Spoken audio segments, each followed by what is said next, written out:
In 2017, Nintendo released The Legend of Zelda Breath of the Wild, which was a huge departure from a traditional 3D Zelda game, but became a big turning point in the entire video game industry for what it meant to be an open world game.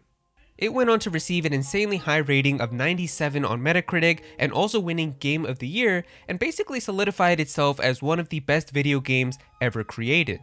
And with the Zelda team already saying in December of 2017, after the final DLC came out, that they've already begun working on the next mainline Zelda game, a lot of people began speculating what it would be like, considering Breath of the Wild was already so impressive. Well, in E3 2019, Nintendo finally gave us a look at the next Zelda game, and the fact that it's actually going to be an entire sequel to The Legend of Zelda Breath of the Wild. And while we may have called it Breath of the Wild 2 for so many years and a lot of delays and just barely any news happened, we finally got the release of The Legend of Zelda Tears of the Kingdom this year in 2023. And I know it's been a while since the game came out, but for something like this, I really wanted to spend my time with it and gather all my thoughts before I could fully talk about it. And I feel like now I've got a good idea for everything that I feel about it, so yeah, let's do this.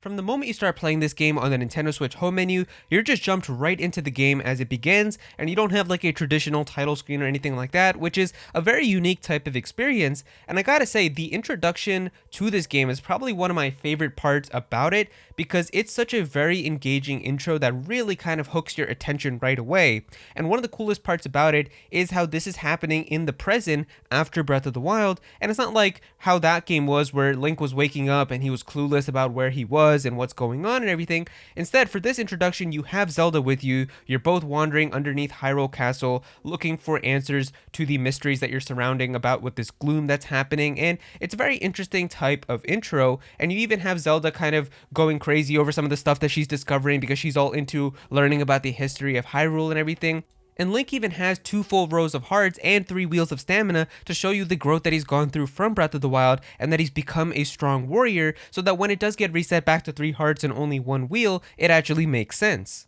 And really, the entire intro sequence for this game I feel like does a good job at grabbing the player's attention and really wanting them interested in what's exactly happening and what is going on with the game, so they did a really good job with that.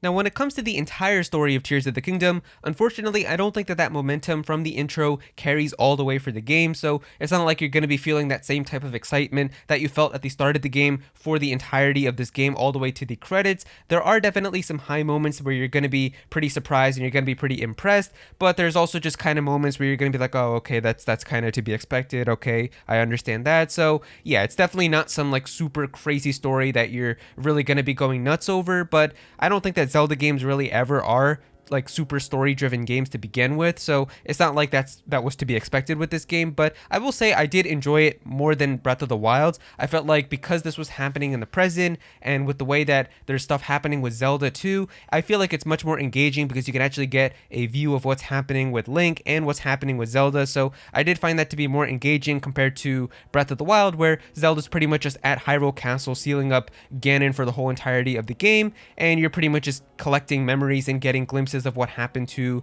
the 4 champions in the past, so I did find it to be more interesting. Now, something I personally didn't enjoy that much in Breath of the Wild was the way of having to collect these memories from the different locations throughout the game to basically kind of piece together the entirety of what happened to Link 100 years ago before he went into the Shrine of Resurrection. And personally, I just wasn't a big fan of having that be like an optional thing where if you were interested, you could go and find these different memories in these different areas of Breath of the Wild and kind of piece together everything yourself. And unfortunately, they seem to take that entire same approach again in Tears of the Kingdom, And so Tears of the Kingdom once again has a memory system, just like how it happened in Breath of the Wild, where it's an optional thing that you don't have to do in order to beat the game, and you can pretty much go around and collect these different memories to piece together the story. And what's happening here though in this game is that it's really kind of the story from Zelda's perspective, where what happens at the start of the game is, of course, you can see, I mean, this has been shown in trailers, so it's not really like a spoiler, that Zelda disappears. She disappears at the start of the game, and the whole entire game is trying to find where Zelda is and what happened to her.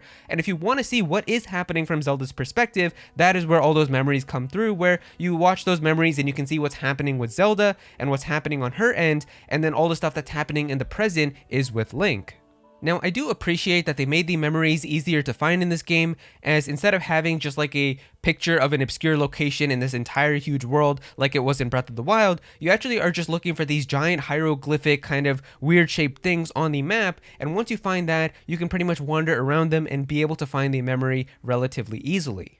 But with the way the memories work in this game, I genuinely feel like if you try to beat this game without looking at all the memories, you're just not getting a good experience out of this game. And I feel like you can say that for Breath of the Wild as well, but if you did like not look at all the memories or kind of skip some of them or really not care for them that much, I feel like you could still get a relatively decent experience when you're beating the final boss and everything. But in this game, you're actually just going to be kind of confused at what's even going on towards like that finale with everything that's happening if you didn't look at all the previous memories and kind of see what led to that point. It's kind of hard to explain without spoiling, but what's also weird about the memories inside of this game is that there's actually like an order to them. And because this is an open world game, you're able to get the memories out of order, and I honestly feel like that kind of sucks in this game because since the memories actually have an order to them, if you get something that happens way later in the memories compared to something that happens way earlier, it kind of throws off everything because you'll kind of know spoilers for what happens in the future and stuff. And I don't know, I just feel like with the way that it worked in Breath of the Wild, they were all just kind of different random memories that you were getting of glimpses of what happened with Link 100 years ago, whereas this is actually just what's happening with Zelda on the other side.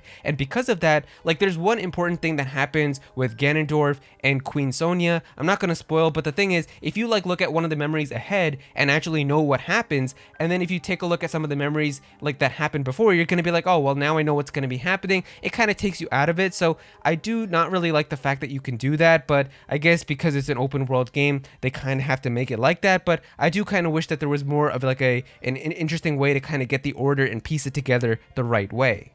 Personally, I'm just not really a huge fan of how they treat the story in Zelda games because I feel like it does have the potential to be so much better than what it actually is, and the fact that they just treat it as kind of like an optional thing with these memories especially, where it's just like, well, if you care about it, you can look at these optional memories, but we're not going to bake it into the actual main adventure or anything because we don't really find it to be that important. Now, the world design for this game has always been a very interesting point of discussion because a lot of people have been saying, well, it's using the same world as Breath of the Wild, it's just the same Hyrule again, what's the point in spending all this money to buy the game again, it just looks like DLC. It's always been a big discussion for a lot of people because the world is the exact same, and I will admit, when the game was still about to come out and we were just getting like these very basic trailers that weren't really showing that much, I was getting a little concerned too, where I was like, is this really just going to be the entire same world of Hyrule again, but now they've got a couple of floating islands in the sky too? But I would like to retract that statement now and say that I'm actually more happy that they decided to reuse the world of Hyrule from Breath of the Wild in this game as opposed to making an entire new world from scratch. And the reason I'm saying that is because this game actually has 3 layers of world to it. You have an entire sky map, you have the entire normal world of Hyrule, and then they had this entire crazy world called the Depths, which is just as big as the entirety of Hyrule itself, and they barely even talked about this in any of the promotional material or anything about this game. And I just find that to be insane because even if they didn't want to spoil anything about it or show it, if Aonuma just said like, oh, we're also building like this entire underground world, which is going to be just as big as Hyrule itself, that would have alleviated anyone questioning whether this felt like DLC. And so because you have 3 layers of world to it, there's actually so much content in this game that it almost feels overwhelming. You have so many of these like little sky islands that you can go and explore. I will admit that they're not really as crazy as they may have seemed through like the trailers and stuff because they are kind of just relatively small and scattered around, but you can find interesting chests there and items and different enemies to fight and stuff, so it is pretty cool. But really the entirety of this game where you can see like a lot of differences is in the Depths, where this is an entire underground world world. It's a lot of darkness and there's a lot of crazy things that are happening there. And it's also kind of a big difficulty spike because you get to fight enemies that are much more difficult. They have like this gloom effect, which gets to reduce the amount of hearts that you have and stuff. And it's definitely much more of a challenge. And I actually really enjoyed that. And so I honestly feel like this was the result of them reusing the map because they were able to spend more time to work on these sky islands and make something like the depths. That was actually really impressive because this world of Hyrule in Tears of the Kingdom just feels so much more full compared to what it was like in Breath of the Wild. It really feels like everywhere you look, there's a little cave or something that you can discover. There's a person that you could talk to that you can help. There's new enemies and things that you can fight. That's also another thing that they did really well in this game too with the world design. There's actually like a variety of different enemies that you can find when it comes to these bokoblins, new types of moblins. Like there's these Aracuda things that drop bokoblins and bombs on you. There's a lot of new types of enemies. So I'm really happy with that because I did felt like the enemy variety in Breath of the Wild wasn't that good. And so because they were using the same world from Breath of the Wild as a foundation, they were able to fill this world with so many things to do, whereas I feel like if they started building an entire new world from scratch again, if they just spent those 6 years on that, it probably would have just been like Breath of the Wild again, where it would have been a new world, but it would have just felt empty because they didn't have a lot of time to fill it up with anything. And I feel like because they spent 6 years now already having the foundation of the world, they were able to build layers to it, they were able to add way more things to do, new enemies, new puzzles and stuff, and I really enjoyed that. Alright, so when it comes to the dungeons, they've brought back like the traditional temples inside of Tears of the Kingdom, and I will say that these temples are definitely a step up from Breath of the Wild for sure. Like the Divine Beast that they had in Breath of the Wild, personally I just wasn't really a huge fan of them. I didn't really enjoy the puzzles that much, and especially just the fact that all of them had like this gimmicky tilting thing that you had to do to angle it correctly and being able to do the stuff correctly to unlock the puzzles that way. I just wasn't a huge fan of it, but I actually really liked the dungeons inside of Tears of the Kingdom.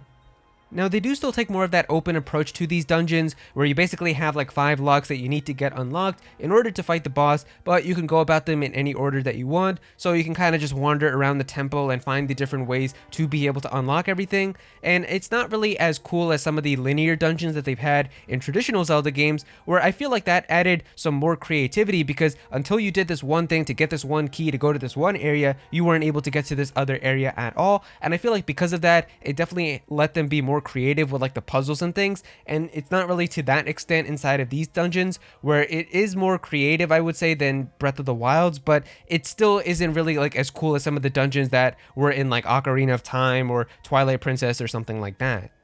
Thankfully, the bosses have been much more improved in these dungeons compared to Breath of the Wild, where at the end of all of the temples, you actually have a really cool unique boss that has some cool gimmicks and mechanics to it in order to be able to fight against it. So it was actually a lot of fun to fight against them, and it's way better compared to just the Blight Ganons that you had in Breath of the Wild. I don't think that they're some of the best bosses in the entire Zelda series, but they're definitely a step up from Breath of the Wild, so I was pretty satisfied with them. Now when it comes to fighting the enemies and the combat of this game, unfortunately to me it did feel very similar to Breath of the Wild. Like Link pretty much does have the exact same moveset, where you're pressing the Y button to use your weapon, you're going to be holding this yell for your shield, and you're going to be doing backflips to get into flurry rushes and then strafing side to side. I do kind of wish that they added a couple more new moves or things that Link could do to make it feel more different in combat compared to Breath of the Wild, but I guess, I mean, the combat wasn't bad in Breath of the Wild, so I guess they weren't really going to change it that much, but it would have been nice if you could do some cool new moves and attacks that you weren't able to do in that game.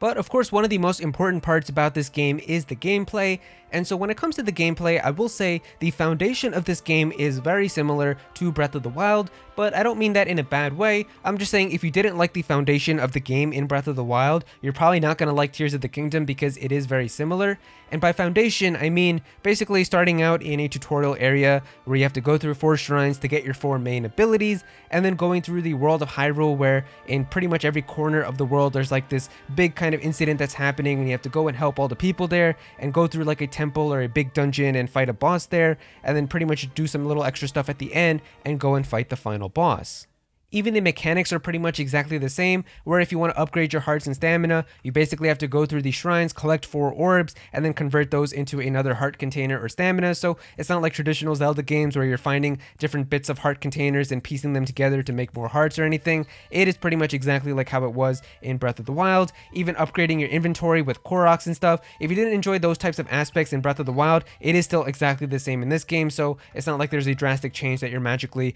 gonna love all of a sudden. Now, the biggest change and the one that's easiest to see is of course the abilities that Link is able to do, and I will say I really enjoyed the abilities in this game more compared to the ones in Breath of the Wild, as the abilities that Link has in Tears of the Kingdom really feel like they're more kind of tools that are there to help him rather than kind of just like really broken abilities that are used in combat and stuff, where I feel like that was kind of the case in Breath of the Wild, where instead of Cryonis, and even Cryonis actually could have been used in combat too, where there was actually some bosses that would send like these ice cubes that were hurling at you, and you could literally just use Cryonis to basically kind of shatter them on the spot, which made it really easy. But just the abilities itself in Breath of the Wild, I feel like were much more kind of combat focused, and you could really use them in combat if you wanted to do some really crazy stuff. Like I think Stasis was super broken because you could just freeze anything that you wanted, whack it a little bit and send them flying. And then of course you had unlimited bombs basically with those remote bombs, where if you were getting chased by a horde of bokoblins, you could just drop a bomb, blow it up, run around until it recharges again, drop another bomb, blow it up,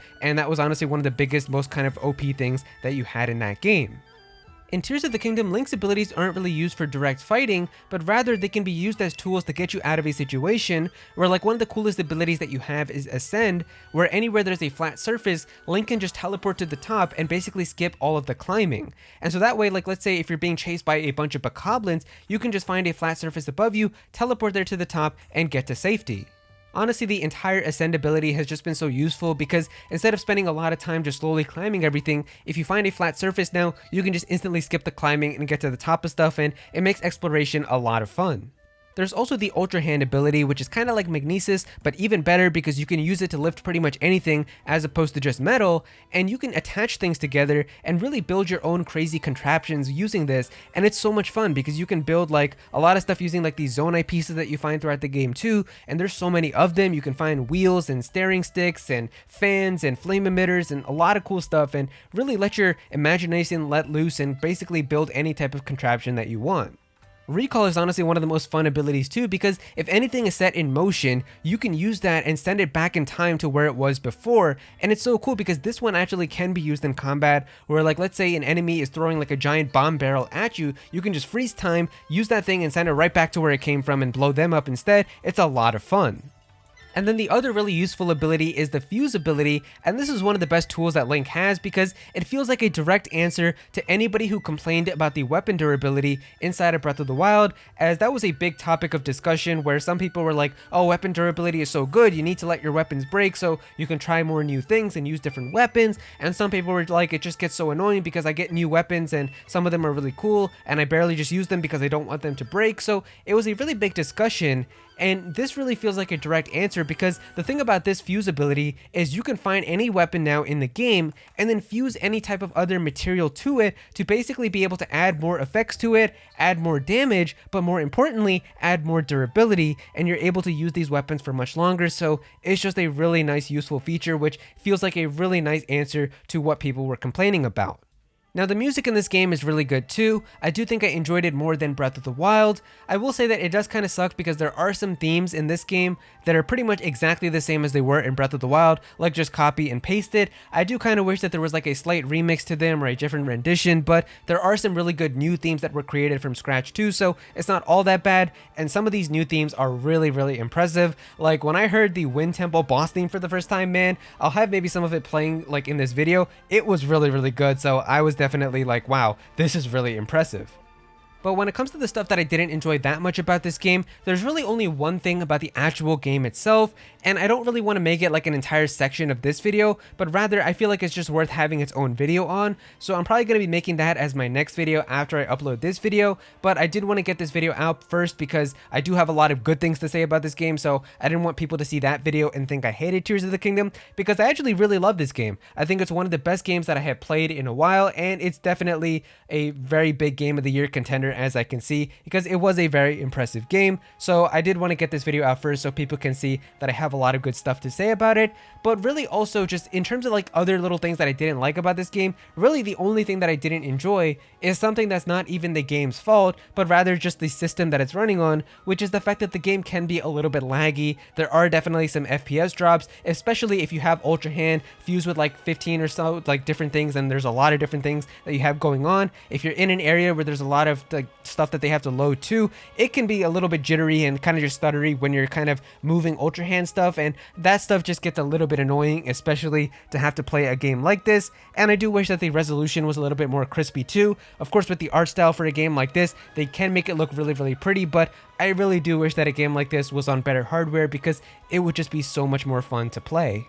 So all in all, The Legend of Zelda Tears of the Kingdom is a fantastic Nintendo Switch game and an amazing Zelda game that's a sequel to The Legend of Zelda Breath of the Wild that I definitely will say that I enjoyed more than I did with Breath of the Wild, and that's impressive because I actually really love Breath of the Wild too, so I am happy that they were able to make an even better game. And yeah, I really don't have that many negative things to say about it, and really the stuff that I didn't like about this game, nothing is there to the point where it ruins the experience. And because of that, the game still gets a high 10 rating from me. It is really that good. And yeah, I mean, a lot of people are saying that this is their Game of the Year contender and already has solidified a lot of people's like favorite game of all time even. I can definitely see that. It is a really good game. So yeah, if you guys enjoyed the video, definitely be sure to click that like button and also subscribe to the channel as well, as I'm going to be having more Zelda videos and more review videos in the future as well. Comment down below and let me know what you guys think about Tears of the Kingdom as well. Did you guys really like it? What are some things that you didn't like that much? How do you feel about it? Definitely be sure to let me know down below.